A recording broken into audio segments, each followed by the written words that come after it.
Se você ainda não me segue no Instagram, vai lá, @SamuelCacunha. E se quiser o conteúdo completo de biologia para vestibular e Enem, acesse a minha plataforma. O link está aqui na descrição do vídeo. Uma boa aula!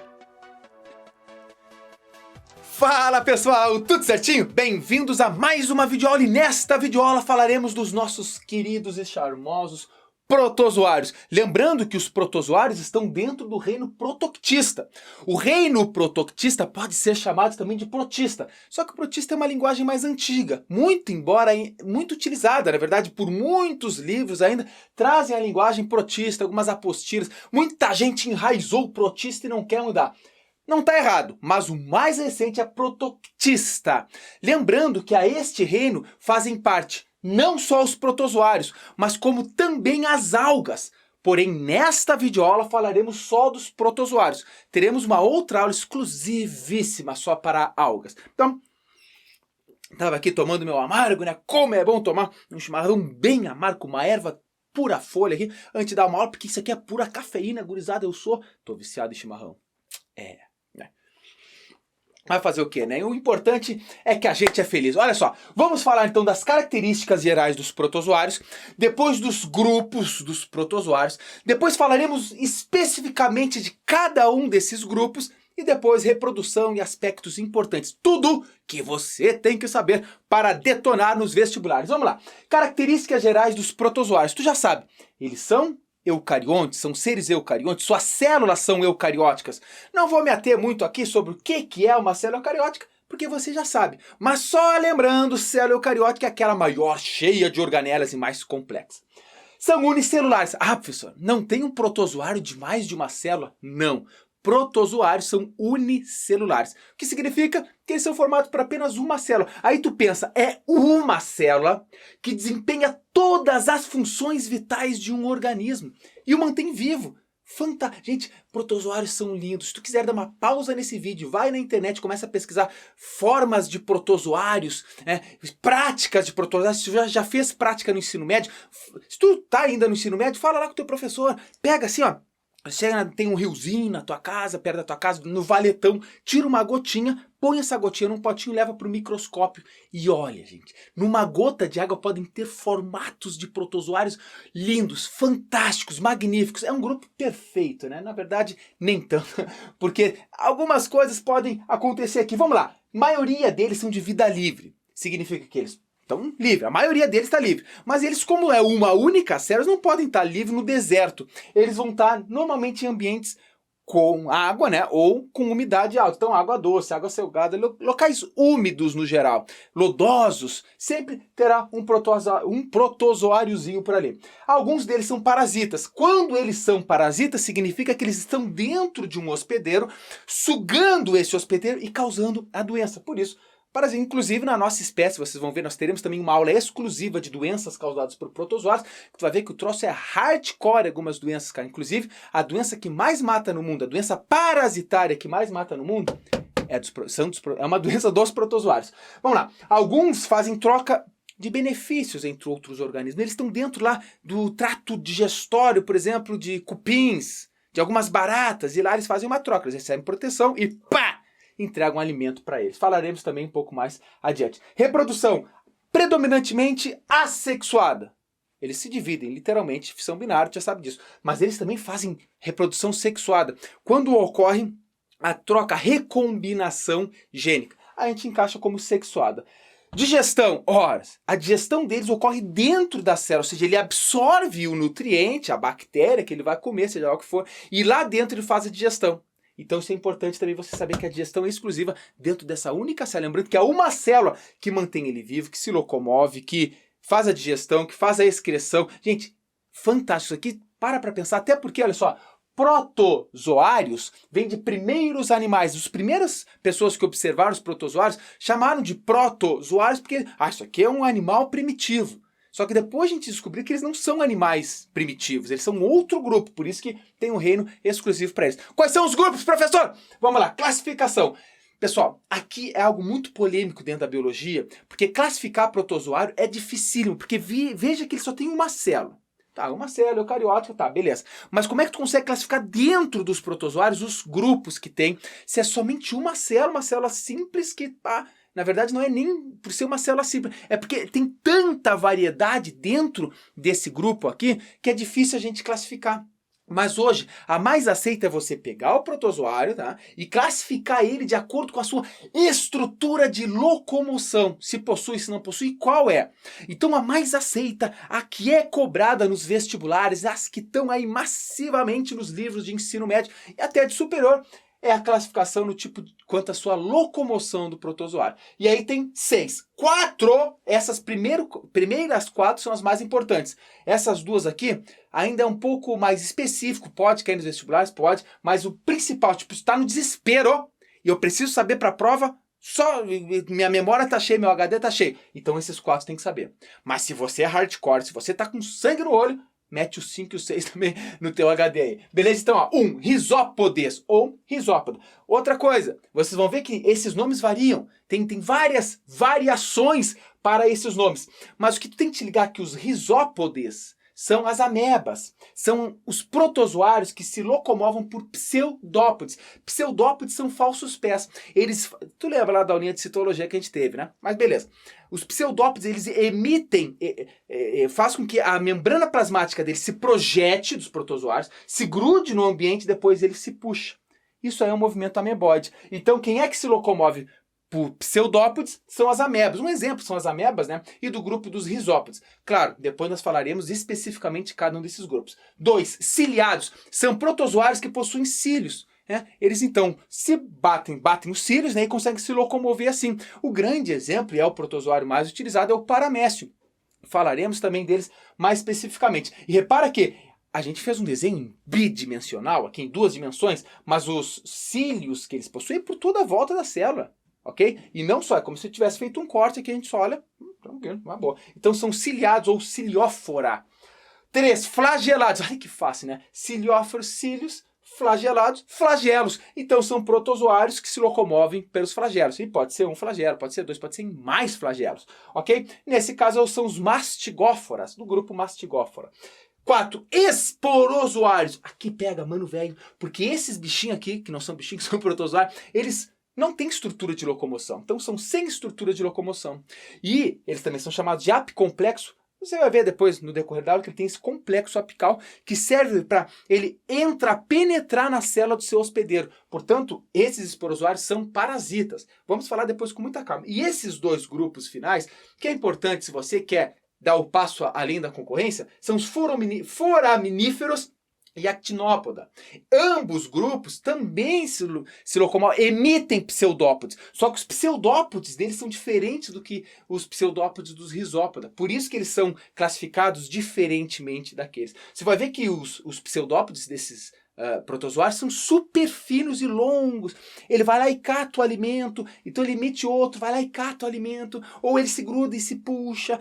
Vocês vão ver que eles são também interessantíssimos, tem muita coisa interessante para esses 2 grupos de protozoários, mas eles estão fora do grupo dos risópodes, justamente porque os pseudópodes deles são muito diferentes, ok? Então isso aqui é o básico. Beleza, é o básico. Agora a gente vai desvendar cada um desses grupos, vamos falar mais detalhes e depois todos os aspectos importantes. Gurizada, é muito importante que se você ainda não baixou, baixe a apostila e acompanhe a apostila com a aula. Beleza? Porque daí tu faz mais anotações, você puxa links, isso sempre favorece o seu aprendizado. Então vai apagar aqui, vamos lá, fica ligado. Então vamos começar falando agora especificamente dos grupos. Risópodes. Os risópodes, você já sabe, são os risópoda, mas também podem ser chamados de sarcodíneo. Os sarcodíneos, né? Nesse caso, são as amebas. A ameba sempre vai ter esse formato de ameba. Então vamos lá, eles emitem pseudópodes, isso você já sabe. Eles podem ser de vida livre ou de vida parasitária. Para a nossa espécie, tem uma ameba que causa a amebíase, que eu vou falar para vocês na aula de doenças de protozoários. Podem também viver como comensalismo. Em comensalismo, na nossa espécie, existe uma espécie de ameba que vive dentro de nós, no nosso intestino, e que não nos causa problema nenhum. Então, é um tipo de comensalismo. Ela se dá bem, só que não nos prejudica. Então, tá de boas. Agora veja só, eu deixei em amarelo porque uma das estruturas mais interessantes para você estudar nos ameboides, nesse tipo de protozoário, é o vacúolo contrátil ou pulsátil, que nada mais é que um vacúolo que faz a regulação osmótica. Ele manda para fora da célula água ou até mesmo excretas que não fazem, que não tá bom para você. Imagina que está entrando muita água para a célula. Se ela ficar só enchendo de água, ela pá, vai estourar, vai morrer. Então esse vacúolo faz a regulação, ela manda para fora a água. E aí aqui, o que tu tem que saber é uma célula bastante simples, assim, quanto às suas estruturas, comparando inclusive aqui com um cilióforo, né? Então veja que o que você tem que saber, o importante dos risópodes, das amebas, é que eles emitem os pseudópodes, tanto para capturar os alimentos quanto para se locomover. E também tem esse vacúolo contrátil e, obviamente, o vacúolo digestivo. Por quê? Imagina que ele englobou vamos ver, uma bactéria no meio. Horas, junto com o organelo, com o lisossomo, eles vão formar o vacúolo digestivo para fazer essa digestão e depois eliminar os resíduos que eu vou explicar nesse outro desenho aqui. Então isso aqui é o núcleo e tal, tá aí, feito a ameba. Agora te liga que tem o que a gente chama de tecamebas. Algumas espécies de amebas, elas produzem um tipo de carapaça por fora. Tipo um escudo, uma carapaça para se proteger. Nesse caso, ela é chamada de tecamebas. São poucas as espécies que fazem isso. E muita gente fala, são verdadeiras joias e tal, porque elas ficam bem bonitinhas lá, quando algumas espécies fazem essa projeção externa chamada, então, elas passam a ser chamadas com essa carapaça de tecamebas. Belezinha, então, risópodes foi. Agora 2, ciliados ou ciliófora, você já sabe, que também podem ser chamados de ciliata. Simples assim. Olha só, o Paramecium cautatum é o principal exemplo. Gente, o Paramecium ele pode chegar a ter 1/3 de milímetro. Ou seja, se tu te esforçar muito, você chega a ver ele se movendo, assim, bem pequenininho se movendo, porque ele tem 1/3 de milímetro. Está no limite ali da nossa visão. Claro, quando ele está bem grandão. Ele possui, então, cílios. Gente, os ciliados, eles possuem cílios não só para se locomover. Eu vou falar aqui para vocês, você vai ver que nessa estrutura aqui, na citofaringe, existem muitos cílios que ajudam na digestão. Na absorção dos alimentos, ok? Outra coisa muito importante... Estou muito forte aqui, até quebrei giz aqui. Outra estrutura muito importante dos ciliados é que eles possuem 2 núcleos. O macronúcleo e o micronúcleo. Ora, o macro é grande, o micro é pequeno. Repara que aqui no macro, está até aqui o desenhozinho do material genético. Porque o macronúcleo, ele estabelece as relações vitais do protozoário, como síntese de proteína. Ele faz o controle, como se fosse o nosso material genético, o nosso DNA, fazendo o controle da nossa célula. Agora, o micronúcleo, que é bem pequenininho, ele está relacionado ele está associado às relações sexuais do protozoário. Ele faz uma troca ali de material genético e você vai ver, quando a gente estudar no final dessa aula, a reprodução dos protozoários. Mas nesse momento você tem que saber macro, relações vitais do protozoário, micro, relações de troca de material genético, relações sexuais. Eles podem ser de vida livre, podem ser parasitas e eles podem viver em mutualismo, quando ocorre a troca de benefícios mútuos entre o protozoário e um outro ser vivo. É claro, essas relações, comensalismo, mutualismo, parasitismo, tudo isso a gente vai estudar muito a fundo lá na parte de ecologia.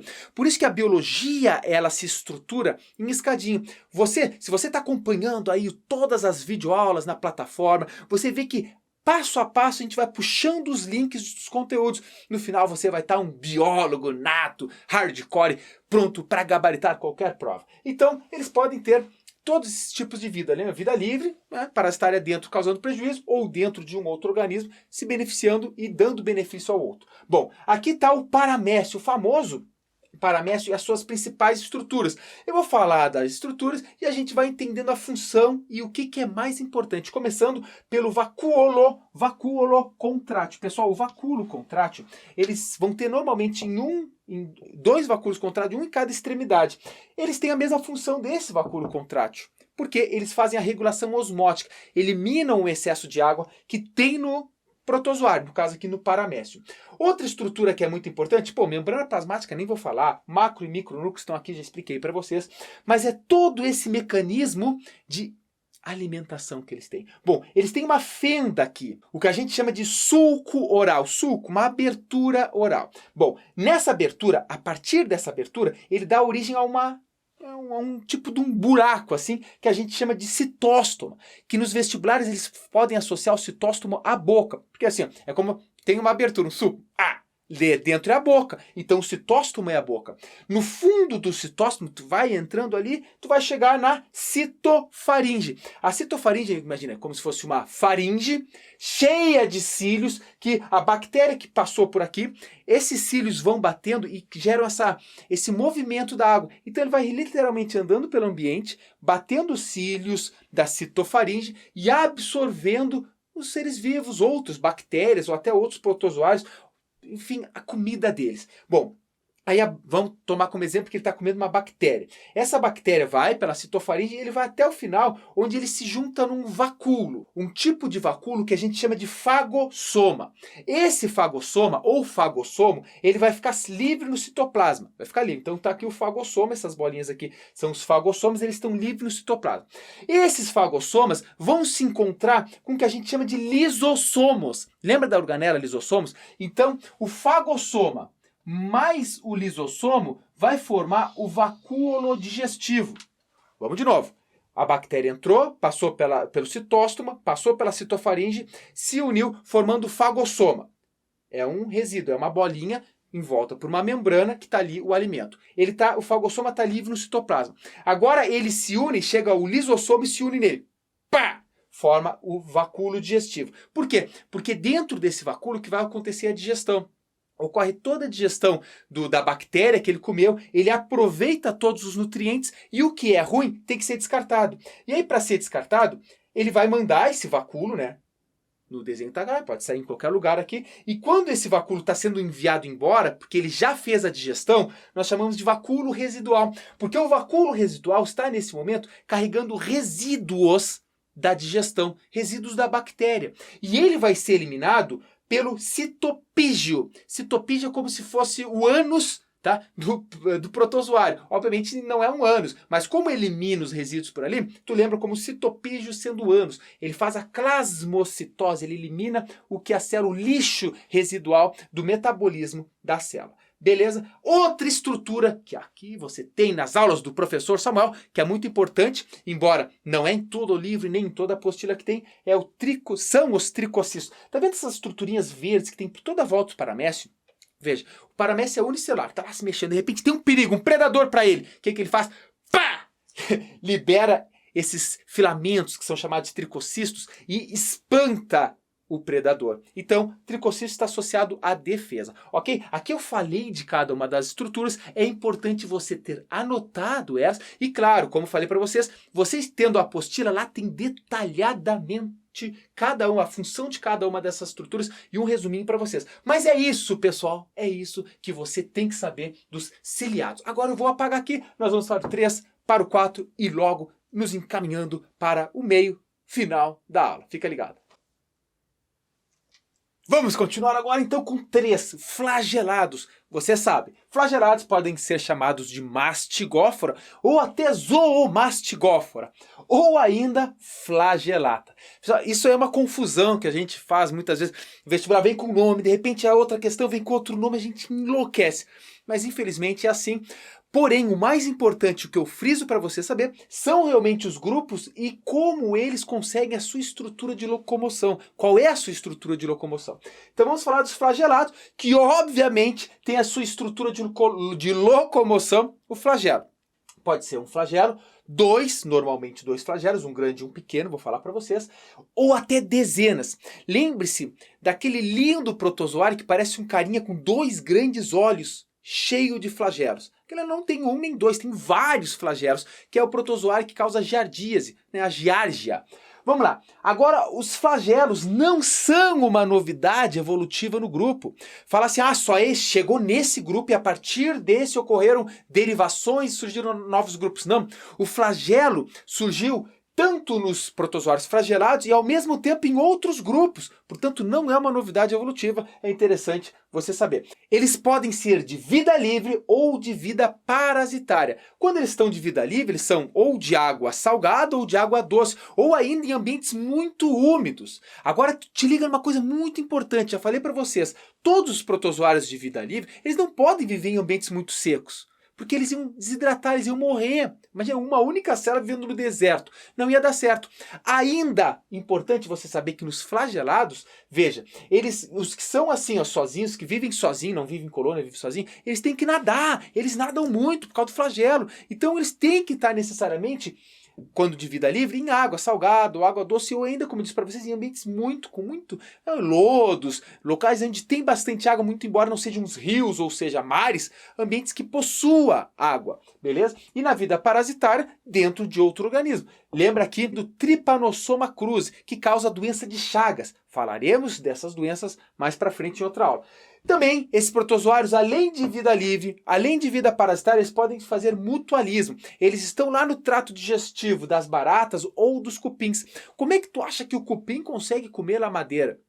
Ele digere a celulose, ele come materiais provenientes da madeira, porque é esses protozoários flagelados, alguns que eles estão, que fazem a digestão da celulose para os cupins, para algumas baratas. E, consequentemente, as baratas, os cupins ganham benefício, digestão da celulose, e oferecem abrigo para o protozoário. Por isso que é um mutualismo, todo mundo ganha. Bom, e aqui no desenho tem um grupo de protozoários flagelados, nesse caso eles vivem presos no fundo do oceano, ficam presos, do mar e tal, estão ali presos, só que repara que são vários, 1, 2, 3, 4, 5, 6, 7, só que tem 8 protozoários. Esses protozoários, eles são sésseis, então eles podem ser sésseis ou livre-natantes nesse caso. Quando eles são sésseis, eles estão aqui presinhos, só que o flagelo deles fica batendo, fazendo a movimentação da água nessa região e conseguindo o seu alimento, que depois o alimento entra na célula de digestão intracelular, como eu já falei para vocês com outro exemplo. E nesse caso, ele está nadando, feliz da vida nadando, procurando seu alimento. O que os seres vivos fazem se não procurar comida e tentar reproduzir? Vamos lá, beleza? Então isso aqui são os protozoários flagelados. Eles podem ser, então, viver em colônias, presos no fundo do oceano, lá de mares, de rios, ou podem estar livres nadando. Lembrando que tem 2 flagelos, nesse exemplo aqui, a maioria deles que são desse estilo tem 2 flagelos, um é o pequenininho, não tem muita importância para nadar, e o outro grande sim, esse mete pau. E agora vamos falar dos esporozoários, também chamados de apicomplexa, ou ainda esporozoa. Esporozoa porque antigamente eram chamados assim, uma vez que alguns deles formam esporos, por isso esporozoa. Mas vamos lá, vou falar depois disso. Todos esses protozoários, em pelo menos uma fase da sua vida, têm o complexo apical. Por isso apicomplexo. Apicomplexo, complexo apical. Todos eles são parasitas. Não necessariamente nós, seres humanos, mas diversos outros animais. Então eles são parasitas. E por isso eles não precisam de estrutura de locomoção. Na verdade, até seria bom para eles, mas não precisa porque eles caem na corrente sanguínea e vão embora. Não precisam se locomover no meio e ter, flagelos para nadar e procurar seus alimentos. Não, eles estão dentro do organismo e ali eles vão pela corrente sanguínea. Por isso eles não têm essa estrutura de locomoção. Tá? Como eu falei para vocês, alguns formam esporos e por isso que antigamente era chamado de esporozoa. Os esporos, por exemplo, o protozoário causa toxoplasmose, Toxoplasma gondii. Esse protozoário, quando ele está fora do hospedeiro, ele forma um esporo. E esse esporo é resistente também. Depois ele, quando entra no outro hospedeiro, segue-se a reprodução dele, beleza? Então esse aqui, pessoal, como eles são todos parasitas, eles têm uma grande importância em saúde pública. Por exemplo, a toxoplasmose que eu falei para vocês, e a malária, que é a doença parasitária que mais mata no mundo, e obviamente teremos uma aula especificamente das doenças, volto a dizer que aí a gente fala um pouco mais sobre isso. E aqui está o protozoário, repara que isso é o complexo apical. Na região apical da célula, forma um complexo proteico, que isso aqui vai ajudar na penetração da célula do hospedeiro dele. Então, isso aqui se gruda na célula, o complexo apical tem todos os paranauê que vai favorecer a entrada. Sem esse complexo apical seria muito mais difícil. Portanto, apicomplexo, ou esporozoários, que eles fazem essa penetração, tá? Vale lembrar que esporozoa é antigo, mas esporozoários ainda volta, esporo, por isso eles formam esporos. Lembre-se sempre disso. E apicomplexa também faz parte do mesmo grupo, são sinônimos, embora os nomes sejam diferentes, só para complicar a tua vida, porque eles possuem pelo menos uma fase da vida, o complexo apical. E é isso que é importante você saber desse grupo. Agora eu vou apagar aqui e a gente vai se encaminhar para mais 2 grupos para chegar então no final dessa aula. Fica ligado.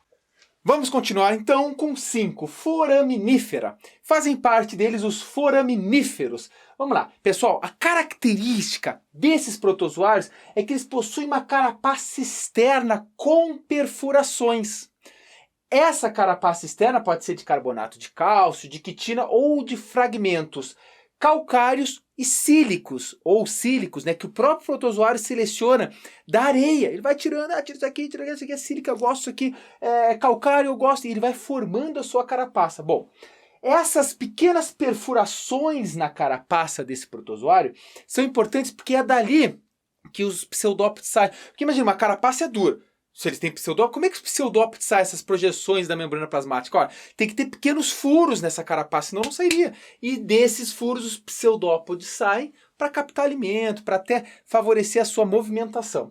Beleza? A maioria deles é marinho e eles formam plâncton. Né? O plâncton que é o conjunto de seres vivos ali que fica voando, né? E daí fazem parte o fitoplâncton e o zooplâncton. Beleza? Então eles fazem parte do plâncton. Agora olha o bizu aqui, pirâmides do Egito e petróleo. Qual é a relação que os foraminíferos têm com pirâmides de Egito e petróleo? Vamos começar pelo petróleo. Veja, a presença de algumas espécies de foraminíferos podem ser indicativos de petróleo, porque se ele está ali, significa que tem algum tipo de rocha que armazena petróleo. Portanto, é um indicativo. Veja como a biologia é linda e ela está relacionada também a descobertas, como o achado de petróleo, cara. Então, puta, isso foraminífero. Então, vamos vasculhar aqui, porque a probabilidade de ter petróleo é boa. E também, eles têm importância até na formação das pirâmides do Egito, porque algumas espécies, inclusive uma espécie já extinta, que foi muito abundante há milhões de anos atrás, ela era muito abundante em algumas espécies. E essas espécies, a carapaça dela, quando elas morriam, a carapaça caía, e formava rochas sedimentares. Dessas rochas sedimentares, depois, milhões de anos depois, que os egípcios lá tiravam para construir as suas pirâmides. E aqui está um desenho dele muito bonitinho de um esquemando, esquematizando. Repara que os pseudópodes são bastante finos e delgados, né, fragilzinhos, mas aqui está o esquema. Repara que os pseudópodes lá, dos outros protozoários, ameboides, eles são grossos, aí inteiro. Esse aqui não, só uns fininhos, uns filetinhos fininhos. E agora vamos falar dos 6 actinópoda, que são divididos em 2 grupos, os radiolários e os heliozoários. Vou explicar para vocês. Repara que eles também emitem pseudópodes finos. Agora vamos falar dos radiolários. Eles são exclusivamente marinhos. Isso é muito importante. Se tu falar assim, radiolários de água doce, não tem. Eles são exclusivamente marinhos e também fazem parte no fitoplâncton. Inclusive, eles são muito abundantes no plâncton no geral. Agora, repara que no importante, esses protozoários, eles têm uma cápsula central de onde partem os pseudópodes. E essa cápsula central é formada por quitina. Beleza? Guarda essa informação. Agora, os heliozoários, eles lembram muito o Sol, os raios solares. Por isso o hélio vem do Sol. Raios solares. Então, eles também são esféricos, só que eles não têm essa carapaça central de quitina. Eles não têm. Portanto, é uma diferença também entre radiolários e heliozoários. Tudo isso está dentro dos actinópoda. Grave. Gente, é muito nome, eu sei, mas alguns vestibulares chatinhos podem pegar o teu rim e espremer. Então tem que saber. Bom, agora repara, a maioria dos heliozoários, eles são de água doce. A grande maioria deles. Então também é uma outra diferença para você entre os rádio e os heliozoários. E aqui está o exemplo dele. Tu vê um desenho parecendo um raio de sol. E olha, não tem a cápsula central formada por quitina. É uma grande forma de você decorar. Infelizmente a gente tem que decorar algumas coisas, né? Então é uma diferença gritante aí que nós temos entre esses grupos. Beleza? Agora vai apagar aqui e nós vamos falar da reprodução já chegando ao final da videoaula. Fica ligado. Então vamos lá, gurizada, falar dos tipos de reprodução dos protozoários e assim chegar ao final desta videoaula. A reprodução pode ser assexuada ou sexuada, como falei para vocês lá no início da aula. Vamos com muita calma e muito charme aqui. Assexuada é quando não tem troca de material genético. A principal delas é por divisão binária, que a grande maioria dos protozoários de vida livre, predominantemente fará essa reprodução. Uma célula cresce, né, aumenta de volume e tal, passa e divide em 2 idênticos clones. Então isso aqui tu já sabe, a gente já falou nessa reprodução, tem bactérias, já tá craque nessa aqui. Bom, mas a reprodução assexuada pode ser também por divisão múltipla, a gente chama de divisão múltipla, que acontece em alguns sarcodíneos e alguns apicomplexos. Te liga só, o protozoário tá lá. Imagina que isso aqui é o protozoário, tá lá o núcleo dele. De repente o núcleo dele passa a se dividir. Moçada, olha só. vários núcleos dentro da célula. Bom, agora esses núcleos vão ser envolvidos por membrana e tá aqui vários outros protozoáriozinhos que vão, obviamente, aumentar de volume e dar prosseguimento. Então é um tipo. Então imagina, uma única célula, núcleo, núcleo, núcleo, núcleo. E cada um desses núcleos, pá, rompe a célula e eles saem com uma partezinha da membrana, formando então vários protozoáriozinhos. Você vai ver que tem lá uma doença, o plasmódio, que causa malária, que faz essa porcaria. E agora vamos falar 2, reprodução sexuada. Lembrando que a reprodução sexuada ocorre troca de material genético. O nome da reprodução sexuada nos protozoários é conjugação. E o exemplo é o paramécio, o famoso paramécio, que faz a conjugação. Repara que não ocorre o aumento de número de células. Ah, então não é reprodução, professor. Não ocorre o aumento de número de células, não reproduz, não tem. Não, mas muito cuidado. Sim, é um tipo de reprodução. Por quê? Vem um paramécio, vem outro. Eles trocam o material genético e cada um vai para um lado. E agora eles passam a sofrer divisão binária. Então, houve a mistura genética, portanto é considerado reprodução sexuada. Veja, o micronúcleo que eu falei para vocês no início, que tem essa função na parte de reprodução sexuada da célula, aqui está. O micronúcleo, vai acompanhando aqui, o micronúcleo ele sofre meiose. Lembra, a meiose de uma célula formam 4 e 3 dessas degeneram, uma se mantém. Mas muito cuidado, não é a célula inteira que está sofrendo meiose, como a gente estudou nas nossas células, para formar os nossos gametas. Nesse caso é só o micronúcleo que vai sofrer meiose. Então, se transforma em 4 células haploides. Haploides, metade do número do material genético. Nessa altura do campeonato já sabe, né? Beleza. 3 delas degeneram. 3 delas morrem. Uma delas, que permanece, se duplica. Ora, se duplicou, era uma, ficou 2. Agora, o que acontece? Os protozoários se encostam e formam uma ponte citoplasmática, literalmente um contato entre os citoplasmas. Agora, eu mando um micronúcleo para outra célula, que duplicou, tenho 2 agora, e recebo um micronúcleo do outro paramécio. Esses micronúcleos vão se fundir e formar agora um outro micronúcleo, novamente diploide. Agora, então, eu misturei meu material genético com aquele outro protozoário lá e pronto. Houve recombinação genética. E o protozoário agora, repara, ele é o azul, micronúcleo amarelo. Dei o micronúcleo azul, recebi o amarelo. Fundiu depois, ficou um micronúcleo novo, e agora cada uma dessas células passa a se dividir por mitose e pá! Temos novos indivíduos com recombinações genéticas. E, portanto, é um tipo, tá? É um tipo de reprodução sexuada. Pessoal, com muito charme, muita alegria, a gente vai chegando ao final de mais uma videoaula com uma alegria muito grande, pessoal. Essa aula é uma alegria gravar. Protozoário aqui é um troço chato, difícil, mas que pra você, ó, enquadra. Tá tranquilo, tá favorável agora. É isso aí, gente. Nós teremos uma outra aula na sequência falando especificamente das doenças. Daquele nosso bate-papo entre professor e aluno, mesmo que online, mesmo que distantes. Vocês saibam que vocês estão no meu coração e eu estou torcendo pelo teu sucesso. Beleza? Fica aqui para todos meu grande abraço e muito em breve nos vemos na próxima videoaula. Tchau, tchau.